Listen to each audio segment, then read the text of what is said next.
Hey guys, it's Matt here from Henry Shine. Just doing a video, 8 o'clock on a Thursday night, testing it out, doing a low budget, starting off fresh. Going to do a shout out to everyone and show you all the new software, all the new features, what you can do with it, how potentially you can use it, and different ways to think about the scanner. So try and cram it in a 10-minute video. We'll see how we go. If it's no good, I'll try and improve on my quality in future videos. So here we go. Now, for the people that are out there using Treos, if you don't know if you're on a new version or not, if your software doesn't look like this, you're most probably on an older version of some sort.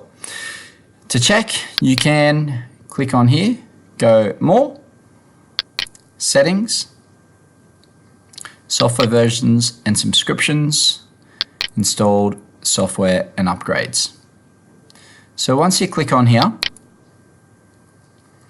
if your computer's not installing other software, once you click on here, it's going to come into this screen. You can click on Check for Upgrades. After it's done checking for upgrades and it can't find any, it'll pop up in this area over here. You know, upgrades are available, or if there's nothing, it'll let you know no upgrades available. So now that that's doing that, I've got to wait for it to check for updates. I'll just close out of that. Printer, sorry about that one, team. No subscription dongle updates were available. More often than not, it says that, but then it will come up with another box just to the right of this check for upgrades, if there are.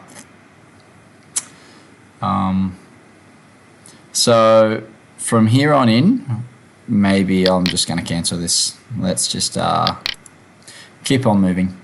If it does come up for upgrades, you can click on here and it will do an update. You just need to make sure, A, you're hooked up to good internet, unlike myself down here. Oh, that one's okay. So we're all good now, myself, but that's one way that you can check, obviously. Now, if you were to do an update, it would be worthwhile going into your File Explorer. So File Explorer, open it up, have a look at your C drive. How much room you have left on C drive would be a factor before you potentially did that. So you make sure that you had enough space on your C drive. I've seen them go wrong if they don't have enough space on the C drive and you wanted to install new software. So now, next things along, we're going to take you through the new software. So the new software that you're going to have, there's going to be Smile Design. There's also going to be Treatment Simulator, which is this one up here. Patient Monitoring, which is this one here. Smile Design. So we'll create a new case. This is within my own mouth. So these are all the different scans that I've done at different occasions in my mouth. We're going to choose in-house. So the whole idea about today is you've got a patient coming in that isn't here for any work. You're going to ask them, do you want to take a digital study model of your mouth? If they say yes, you beauty, you get to scan them. So now we can click Smile Design. If you hit Smile Design, we need to come into here, Comments and Attachments, Clinical Photos, and we've got to add a photo. So the best kind of photo that you can use is going to be where am I? Desktop, system.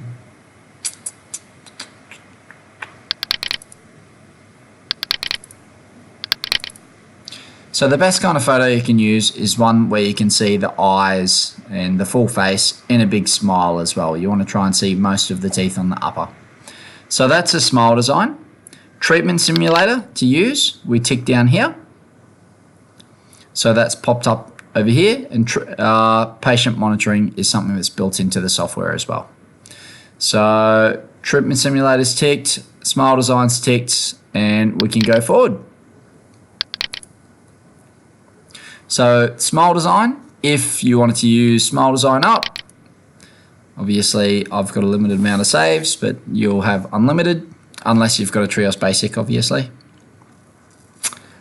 So coming into here now, usual things, for smile design. So it will say up here, click on the pupils, nasal wings and commissures, or corners of your mouth. So let's just place a dot in the center of the eyes, nose.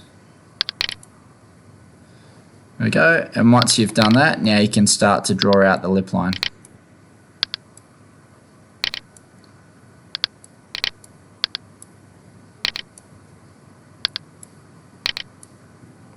So after that's drawn, we can now do the lower.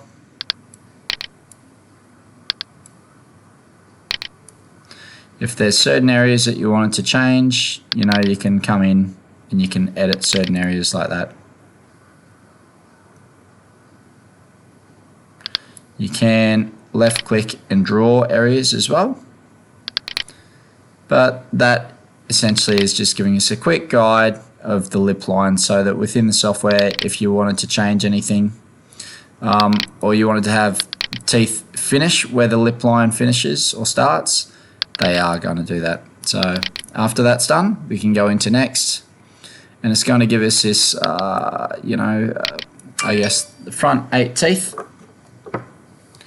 So we can quickly adjust the position of these teeth like so. Now, right now it's on symmetric design. So if I were to move this side, you see the other side will do the exact same. If I decided that I wanted to make it thinner, it's going to do it to both. If for any reason I wanted to take that off and just do one side over the other, you can see only one side's doing it, not the other. So likewise, we can start to move some of these teeth around.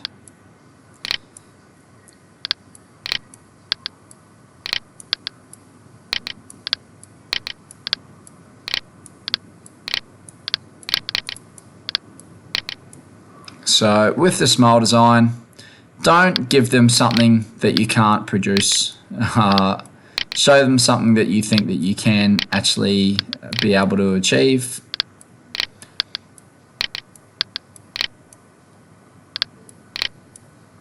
And from there, so that's that. We've got our freeform tool, so you can individually change each tooth to a different shape that if you wanted to. There's a mirror tool and measurement. So also if you did want to measure, you can measure it out, put in 8.5, and then when you've done your smile design, all the measurements are in there for the lab to know. You can choose different libraries. So this one right now is oval, but if we come down here and you want to flick through different libraries,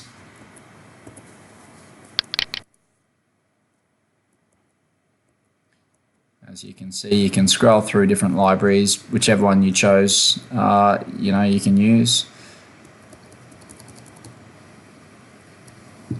You can delete a tooth as well. So if you highlight a tooth, left click, then you can click on delete tooth if you didn't want it there. After you've got the teeth roughly in the right position that you want, you can hit next. After you hit next, it's going to give you a smile. Now obviously I've done this rather quickly, so if you really wanted to, you could fix it up and make certain teeth look a bit nicer on here as well.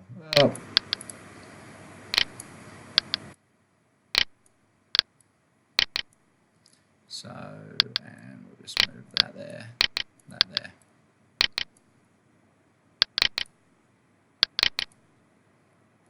So after you've done your full smile design, if there was a part, say over here, that you wanted to hide, you can use the nudge. I like to call it the nudge, and we can nudge some gum down into there. Now you can see, just drag the gingiva down. Likewise over here, if you want to drag some gingiva down there to hide some of the existing teeth or whatever. So you've got the ability to do that within the software. And also in here as well, you can change how you want the teeth to look. So beryl, coral, so different shades, different textures. You can also adjust the brightness. You can make it dull. This is what you're going to look like if you start boxing. So there's a whole heap of different things that you can do within here to try and get the patient over the line. Auto color obviously is going to try and use the standard color that there is. But you know, you can also use this for teeth whitening. Try and duplicate their teeth. Say, look, if you wanted to go a shade lighter, this is what you're going to look like after getting a bleaching tray done. So that's that. And then you can obviously scroll backwards and forwards and show them what they're going to look like before and after treatment. Export the photo and you can email it to them if you like. Next, so now we're going to do a scan. So as per usual, when you are scanning, start on the occlusal surface. That's a new feature, the self-diagnosis of the scanner.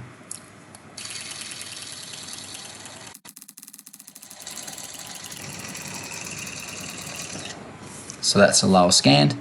Now you'll notice with the new features of AI, did you see how a lot of that just got trimmed away? So we didn't really have to do much trimming at all. I'd still advise to do a trim, at least do all patches, so that the software doesn't have the issue of obviously having too many files to choose from to send out. So always do all patches, but then if you do want to just clean it up a little bit, you're more than welcome to as well. Makes it easier for labs, it makes it easier for the software to know what you want to send if you do all patches and you just do a bit of a trim. No different to if you were to, trim up a model before you sent it out. After that's done, you can now use the scanner. So if you hold the scanner down with the button pushing down, you can move it to the right and it's going to go on to the next scan.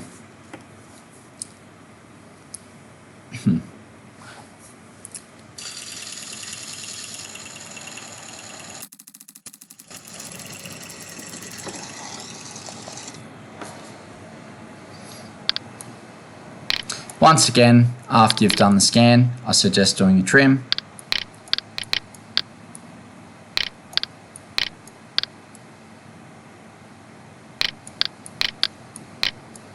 Just to keep it a little bit tidier so that the software doesn't have any issues sending.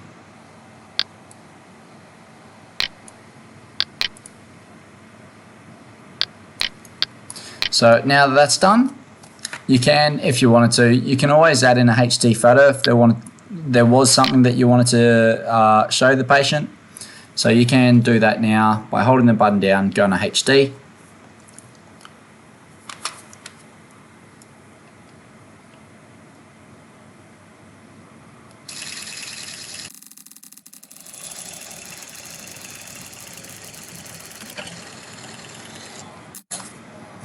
Definitely some bad staining that I would look at getting cleaned off. So there you go. So the HD photo will overlay over the top of the scan. And now from here, we can do our bite.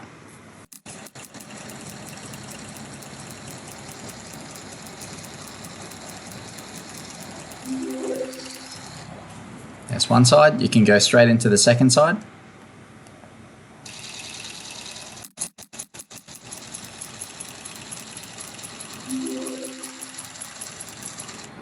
Second side done. So now that that's all done, we can post-process this and move into our treatment simulator and patient monitoring. So after that's done, we can go next. So this is also now another new feature. I will say this as well. So this is a live, it's called patient motion.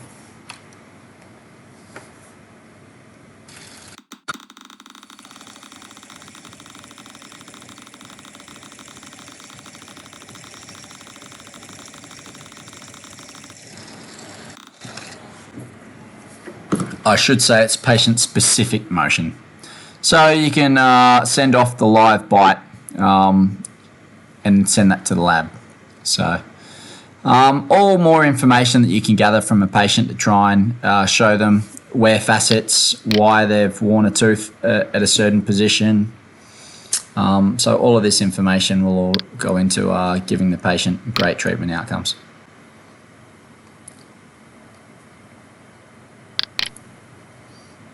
So after you've done your scanning, the next step we have to post-process. So post-processing these days becomes a lot faster than what you're used to in the older softwares. So now I do apologize. The reason why I'm getting this is because I'm doing some screen recording as well.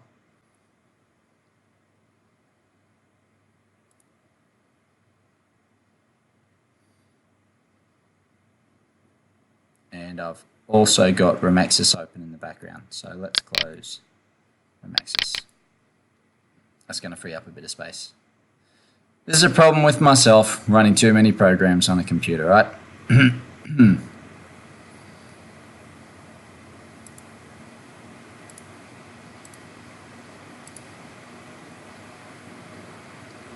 So you can see Dental Desktop and the memory does work pretty hard while you're running,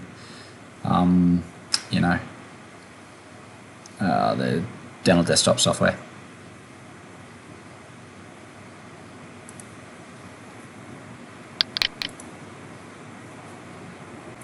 Now this computer, to give you an idea as well, this is an computer, or this is a computer for an Emerald scanner. So it's not ideally a Trios computer, so I wouldn't sell this with a Trios. But my laptop's out on loan, so this is what I've got for the time being.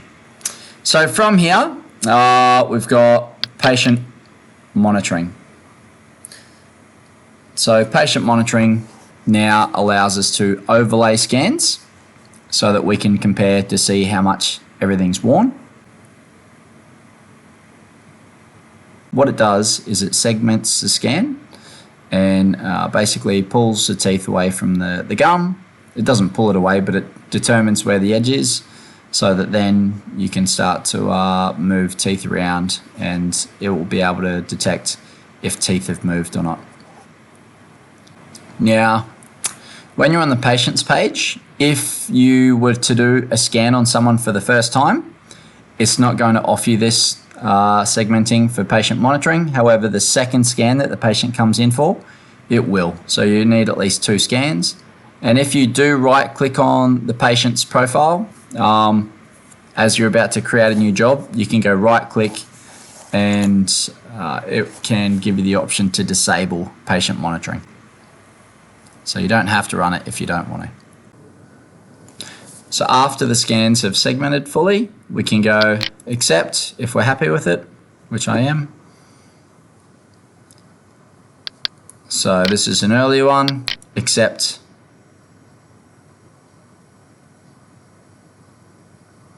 And now it's going to start to merge everything together. So this is these 2 scans. We're going to go accept, accept alignment, and continue and accept. So now everything's all merged. Hopefully you don't see too many differences according to my food meals and what I've had. So you can go tooth comparison. So now it's going to show you bits and pieces of my teeth that have moved, whether that be some dinner that I've had there on one night. But you can go scan comparison, tooth comparison.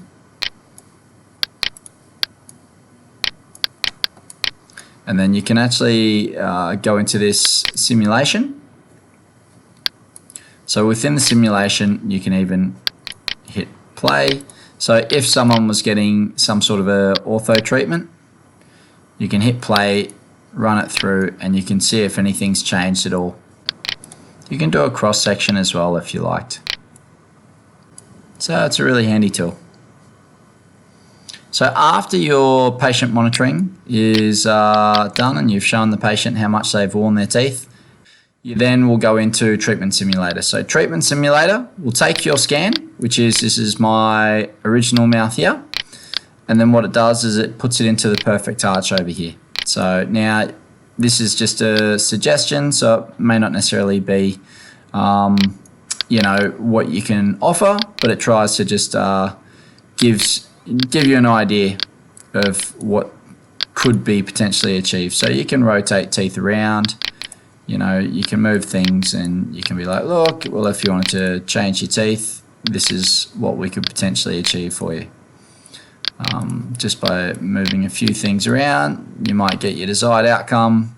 You might be more likely that your patient is going to say, yes, let's go ahead with those clear aligners. I want to fix up my midline, just like myself there. So that's that, team. So there are all the new bits of software that there are. So Smile Design, Treatment Simulator, Patient Monitoring, and Patient-Specific Motion. If you do have any questions, feel free to give me a call. It's all very exciting stuff. And if you do need to update your software, more than happy for you to reach out to me. And then from there, we can, if you don't feel comfortable doing it, we can get Hayden to log in or myself to log in to update your software and get you running on the newer version.